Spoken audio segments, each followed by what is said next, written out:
The misty isle, the Isle of Skye, with its Cuillin Mountains.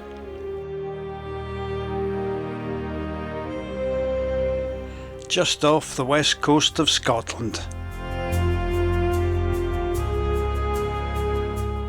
Whichever road to the Isles you take,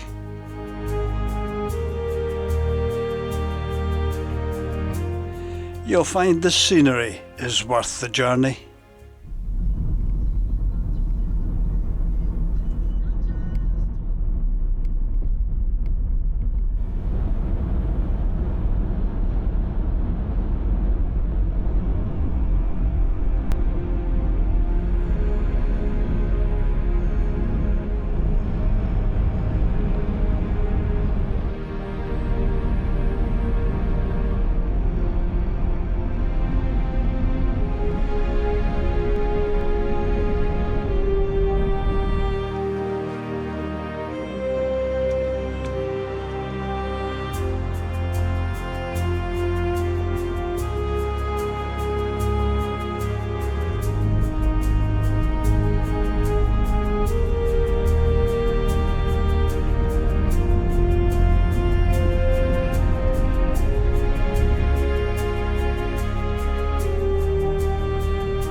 Our first good view of the Cuillin Mountains. The red Cuillins there. On the right there, capped in cloud, are the dark black Cuillins. You have to go a mile or so past and drive back towards them to get this view.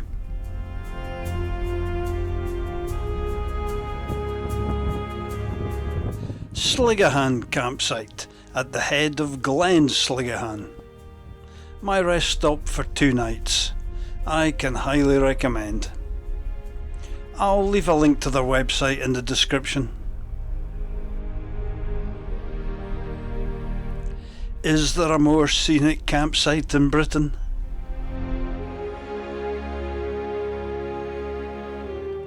Next to the campsite there is the Sligachan Hotel. Has a fantastic public lounge bar, popular with walkers and campers.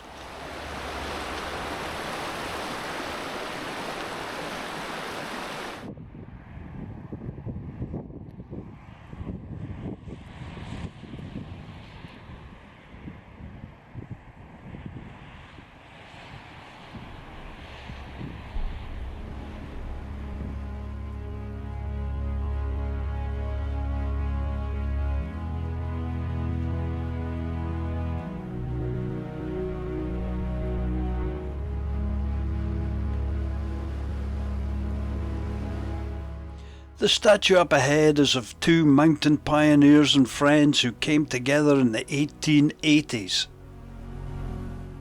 Crofter John Mackenzie and Professor Norman Colley. Together, both men formed a prolific climbing partnership which lasted 50 years. As pioneers of the Cuillins, they mapped and named many of the peaks.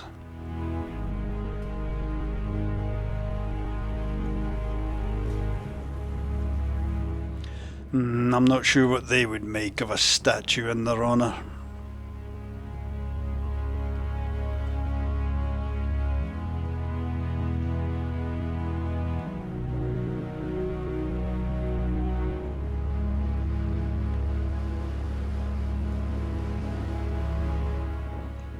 Camasunary, Elgol and Loch Carusk. Be sure to take the signposted path, as there are others that run a short way down the glen before petering out. Camasunary with its bay and bothy is a level walk from here of 13 kilometres, 8 miles, and you can go on to the village of Elgol, which is another 8 kilometres, 5 miles by the inland route. The shorter coastal path is very exposed and dangerous in places, and I would advise against it. Today we are heading up onto the ridge to overlook Loch Carusk, which is 9 kilometres over 5.5 miles with an ascent of almost 1,000 feet. If you descend to the loch, it's another 3 kilometres, which would make a round trip of 24 kilometres, 15 miles. There are well over a dozen fords to cross, but all have stepping stones. There has been some decent rain here this week, so water levels today are average.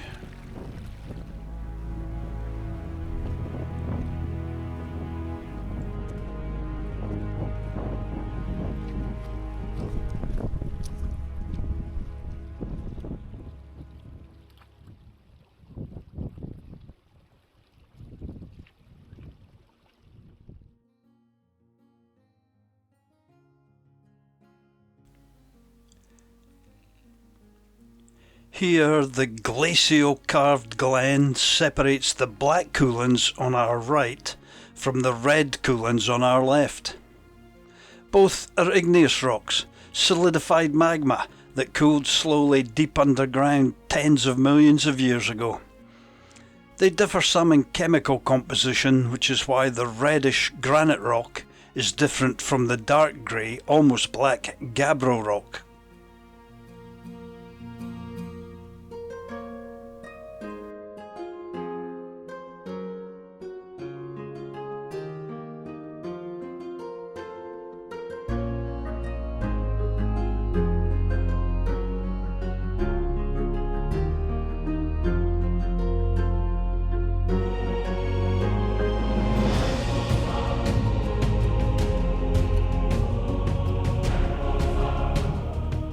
The black Cuillins are the remains of the solidified magma chamber of a massive volcano that stood here 2 miles high 60 million years ago, when a fracture in the Earth's crust was splitting apart a continent and separating the lands of Scotland from North America and Greenland.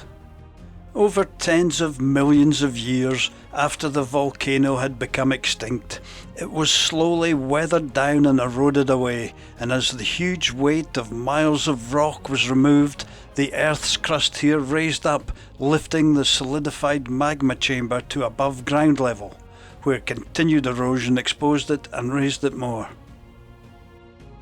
The outpouring of vast amounts of lava from this supervolcano over thousands of years laid down layer after layer of huge lava flows that covered most of the north of the island, by as much as 2 kilometres thick. Today, many of Skye's popular tourist sites are remnants of this volcanic past.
7 kilometres in, there is a branch in the path. There is a cairn right there, so it's hard to miss. Leftwards for Camasunary and Elgol, rightwards to Loch Carusk.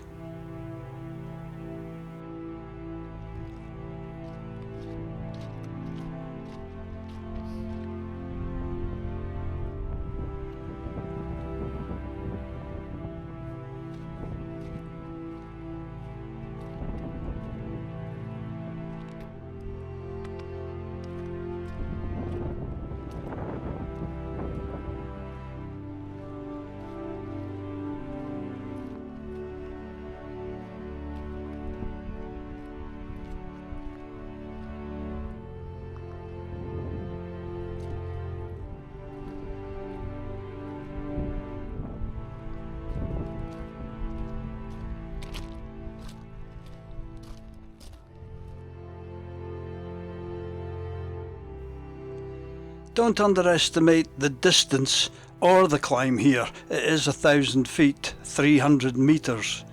The aerial footage is greatly speeded up.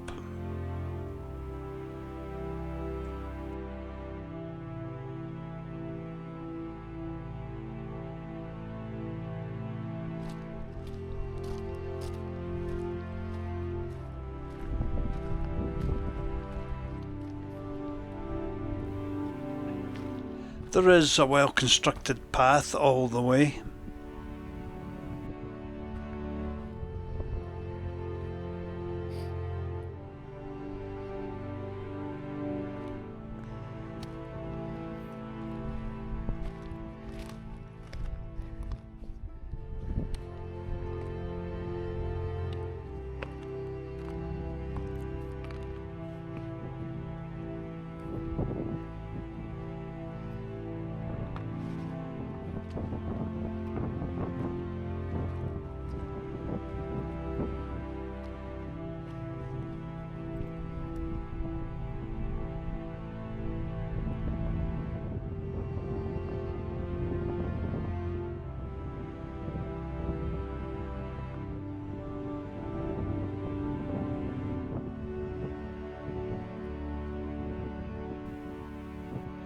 From here there is still 100 metres ascent to go.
In just the last million years, as Scotland's shifting continental plate carried Skye northwards to colder latitudes, successive ice ages and the repeated freeze-thaw of frost and ice fractured the brittle gabbro into jagged peaks, while the ice sheets and glaciers shaped the glens and lochs.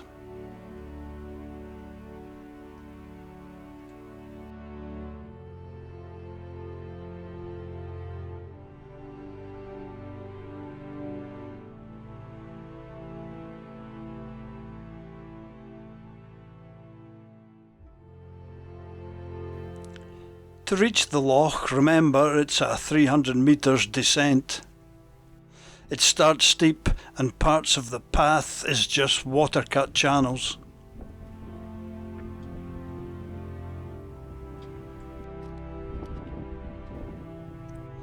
The weather was closing in, with rain and high winds forecast, so I knew I wasn't going to the loch today.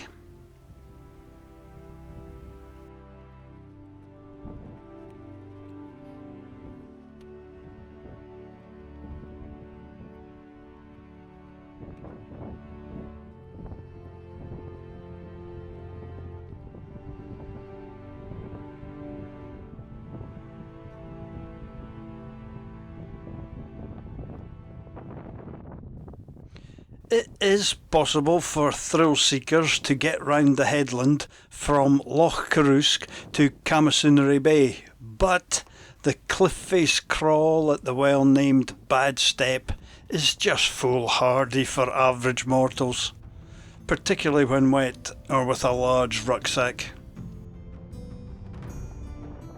It was time to call it a day and hope to get back to the campsite before the worst of it.